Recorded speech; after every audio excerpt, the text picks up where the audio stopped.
দিনটা ছিল 16ই আগস্ট, আর আমাদের বাড়ি দেখি কত বড় একটা পদ্ম ফুল ফুটেছে। আর আমাদের বাড়ি ছিল মনসা পুজো, তাই মাকে আগে থেকে বলে রাখি মা ফুলটা কিন্তু তুলে রাখবে। তারপরে আমি বেরিয়ে পড়লাম আমার একটা শ্যুটের উদ্দেশ্যে, যেখানে আমার বান্ধবী বলেছিল ও রাধা সাজবে। আর কাল ছিল জন্মাষ্টমী, তাই জন্য ও রাধা সেজেছিল।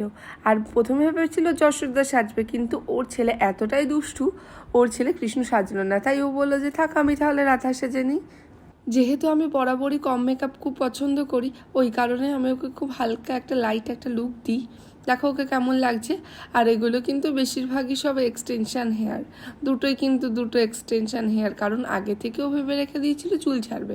তারপরে যখন বেনুনি করে দিই তখন দেখি ওটাই বেশি ভালো লাগছে। আর ওকে কিন্তু সামনাসামনি দেখতে খুব মিষ্টি লাগছিল, আশা করি ফোনে দেখতে খুব মিষ্টি লাগছে। ওর সাইড ফেসটা দারুণ ছিল, তাই জন্য আমি ওকে সাইড ফেসেই বেশি ছবি নিই। দেখো ওকে কেমন লাগছে। যদি তোমাদের এইরকম মেকআপ প্রয়োজন হয় তাহলে অবশ্যই আমার সঙ্গে কন্ট্যাক্ট করতে পারো। আমি আশা করি তোমাদের কাউকে নিরাশ করব না। আর আজকের জন্য এইটুকুনিই ছিল।